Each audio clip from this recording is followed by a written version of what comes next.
Why, hello there, class of 2020. I assume you are the Billy Goats. Well, 15 years ago, I was President of the United States, and we were in a terrible fix. The country had split in two, and we were slaughtering each other to determine what sort of nation we would be. Now, that much I'm sure you are familiar with. Now, you are also in something of a trying time as a class and as a nation, well, frankly, as the world. So your parents, kind souls that they are, thought it would be a good idea to ask me to give you a brief address in honor of your matriculation, class of 2020. But I tell you, this address will be like the old woman's dance, short and sweet. Now, I know this has been a miserable spring for some of you. So much loss, so much sadness. Well, there's no good in avoiding all that. This hurts you. I bet it hurts your parents. And looky, there's even sad teachers. But being discouraged all the time, while understandable, is not good for your soul. I always believe that folks are usually about as happy as they make out to be. And in these hard times, we should be pulling together. But, when people are scared, well, we don't always do the right thing. And I know a thing or two about hard times. But you, class of 2020, you can be better. Even though lots of folks find it easy to make enemies, there is a strange truth here. I destroy my enemies when I make them my friends. Instead of saying, well, I don't like that person, try saying, I must get to know them better. The problem with hating is that it makes us all weaker. I always said America will never be destroyed from the outside. If we are destroyed, it is because we did it ourselves. But that's kind of mighty serious business for this joyous occasion. And although you have lost much, you have much to celebrate. Number one, you are done. That's right, no more high school. You're out of here. Well, sorta. You're still at home with your parents for a while.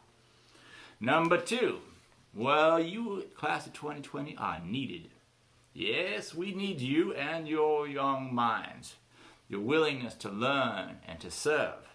We got problems, that much is clear, and you can make our world a whole lot better. Number three, you have a place to call home.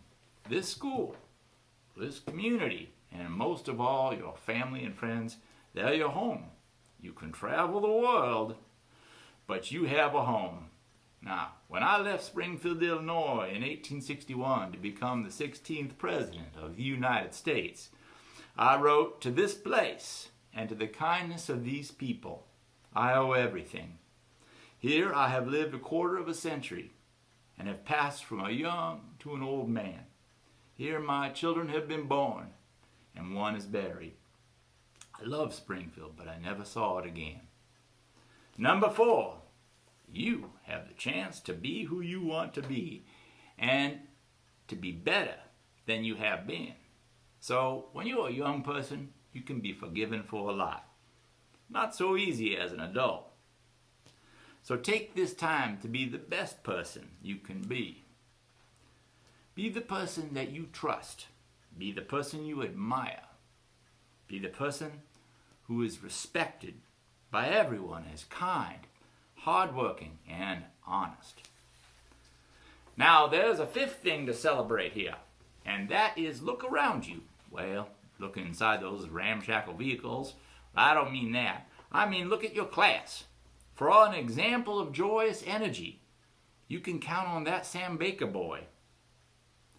You want talent in singing and acting? Why, the lovely Carrie Jackson is there. You want some protection? Well, think no further than Cody Gutierrez and Caleb McNeil joining the U.S. Marines at the point of the spear. Now, if you want courage to stand up for what is right, look at Anna Borg and Amar Ruknawar. Now, then you need heart, the heart to go on despite the loss of loved ones. Well, you can look to Rowan and to Brittany and Casey. For kindness, we got lots of folks. But especially we got the sweet souls of Sydney and Maddie. You want shoes? Well, everyone needs a pair of shoes. Well, Jed Keeper's going to be your man. He's going to design all those. Be fancy, probably a little expensive, but Jed'll be the man. What if you want to go fishing? A lot of us want to do that. A lot of us have been doing that. Well, there's no one better for fishing than Jesse James. Well, unless you're thinking Devin. And you have a friend. You guys all have a friend in James and Carly. This class has brilliant, smart folks. Ethical ones, too. In Henry and Julia. People who are going to be the doctors that might save you. And we have entrepreneurs. People who are going to make businesses. In Reese and Tristan and Emilio. Well, can't hold the fact that Emilio loves this forlorn team called the Chicago Cubs, but whatever. If you want something fixed, you can go to Aiden. He can take apart a tractor and put it all together. And finally, you want a role model for tenacity and willingness to make it through anything, then you've got Jasmine Duckworth, whose success is a script all her own. While there are many more triumphs and wonderful people in your class, but it's worth celebrating, so you have a lot of reasons. Now, I've been running my trap for a while, but I just cannot leave you without telling a little story. Talking about fishing reminds me of a fellow out in Pleasant Hill named Carson Holman, who had better luck in getting rabbits than anyone in the school.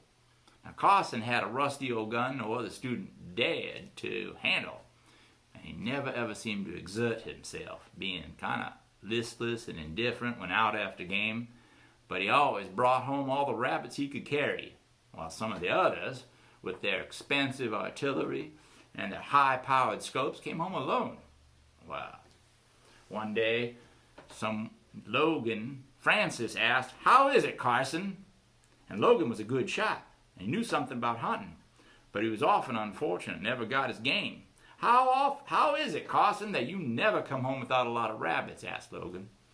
Well, Carson grinned, his eyes closed halfway, and he said, "Well, I don't know. If there's anything unusual about it, I just go ahead and get them." "Oh, yes, I know you do, but how do you do it?" asked Logan.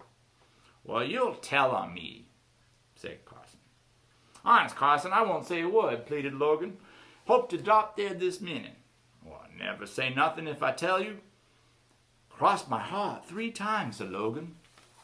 Well, now this reassured Carson, who put his mouth close to the ear of Logan and said in a whisper, "All you got to do is just hide in a fence corner and then make a noise like a carrot. That'll bring the rabbits every time." Well, all right, there's not much point to that story, and it's probably a little bit apocryphal, if you know what that means. But I've taken enough of your time. Remember, class of 2020, where are you coming from? Pleasant Hill. Live it up, but also live for others. Sincerely, Abraham Lincoln.